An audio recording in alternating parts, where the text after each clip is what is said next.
Lah, sus.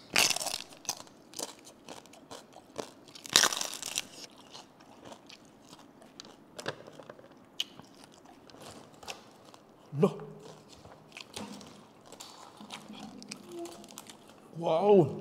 Kami palang kram dito sa loob.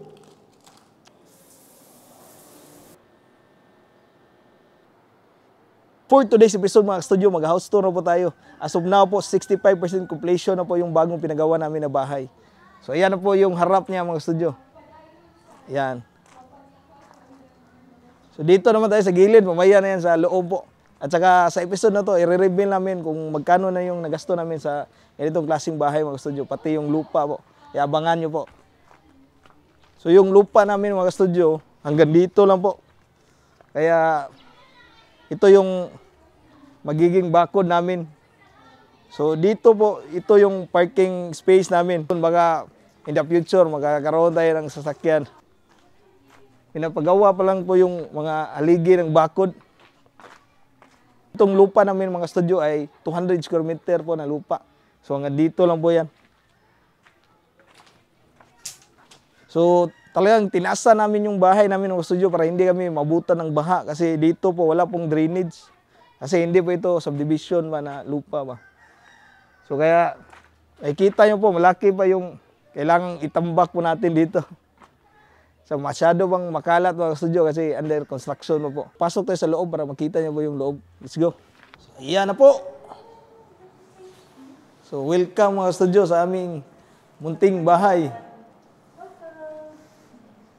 Yan, nandito na po si Six at si Sax.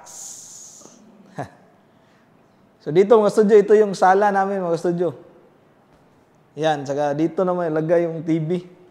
Wala pa masyadong design kasi hindi pa namin bilhan ng mga furniture ba. So yung nalagay lang namin for now, yung aircon at saka yung cortina. Oh, para naman hindi makita. At saka if ever mag-shoot kami sa ka-studio games, hindi na masyadong maiko ba. Yan, dito naman kami kakain. No, mayroong tao sa loob ba? So? Yan. At saka ito yung lechon mga studio. Yan. Sus. Isang buong lechon na mayroong lambay sa loob. Kung crispy pa. Yan. Sus. Dito naman mga studio, ito yung magiging kitchen namin in the future kasi wala nang budget. So, for now, empty muna siya kasi gagawan pa ng layout, design ng architect para maganda yung kitchen kasi ito yung pinaka-importante sa bahay talaga ba. Kaya pinahuli na namin. So, ayan, dito tayo. Ito yung magiging master's bedroom namin mga studio. Yan, meron ng aircon yan, malamig na. 1.5 HP na aircon. Yan. Saka ito naman, meron siyang CR sa loob. Yan, simple lang po. Maliit lang po yung CR namin. Ready na din yung water ng studio. Yan. So, ganyan na po. Simple lang po siya. Tapos dito, lalagyan namin ng laboratory ito. So, ayan. Dito tayo sa kwarto ni Sax. Yan, ito yung magiging kwarto ni Sax. Yan, medyo maliit siya compare doon sa master's bedroom namin. Pero ang gagawin namin dito, parang louting style yung datingan ba, yung higaan ni Sax nasa taas, tapos yung sa baba naman yung parang office style ba. Para pwede siyang mag-study, pwede siyang ganun. Saka pwedeng marami yung makatulog dire ba. Yan. Dito naman, empty pa sa ngayon, pero dito namin lagay yung washing machine.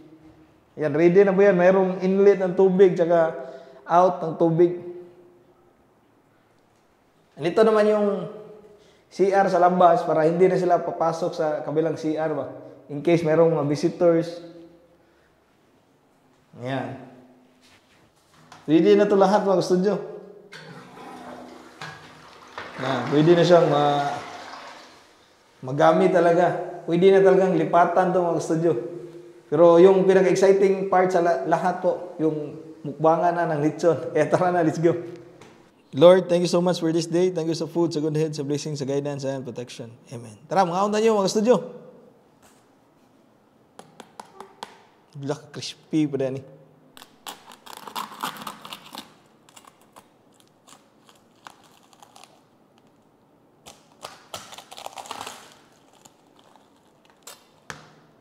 Lah, sus.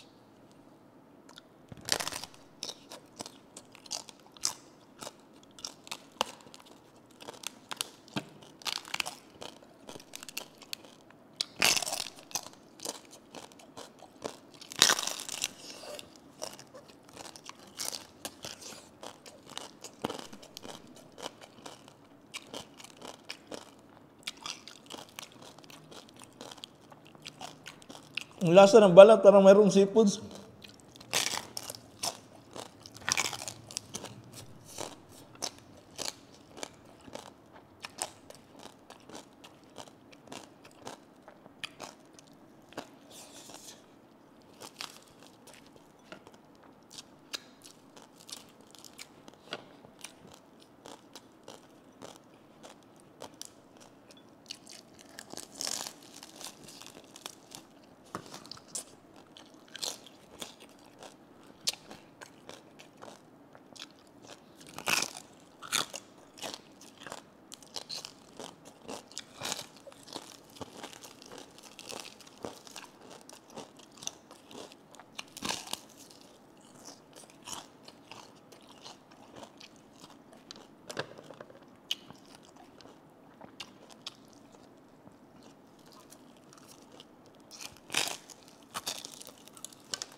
Bago gamay ang payit.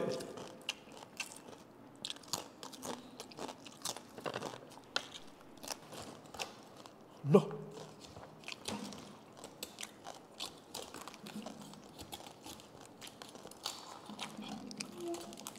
Wow.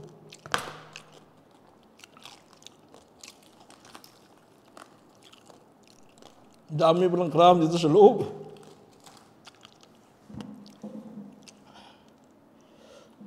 Ribs.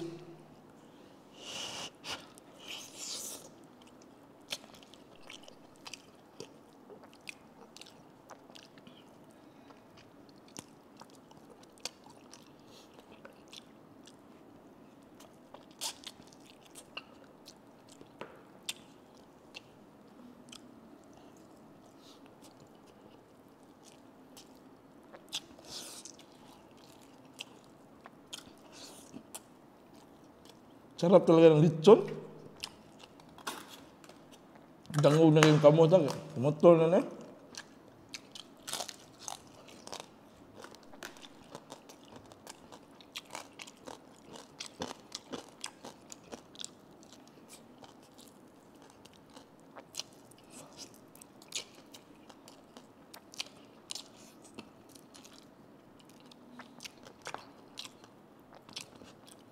Yung lasa niya, mayroon talagang kuhan, malambay.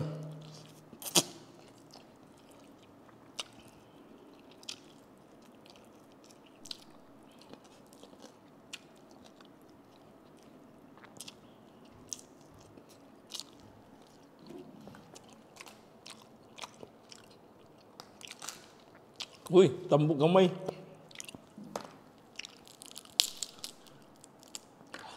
Bali, nilagay ito siya, hindi pa luto yung crabs. Oh. Yapin lag lunod.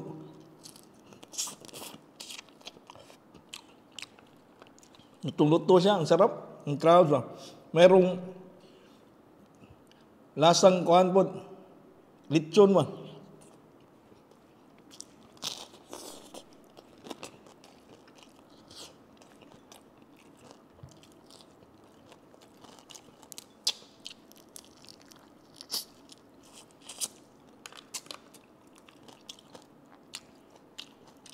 Kahit kanong uno.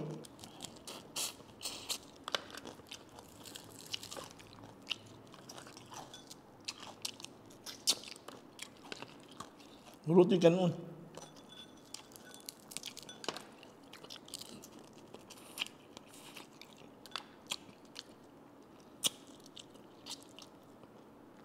Ganito mag-studio, inus maintenance. Aray. Coke.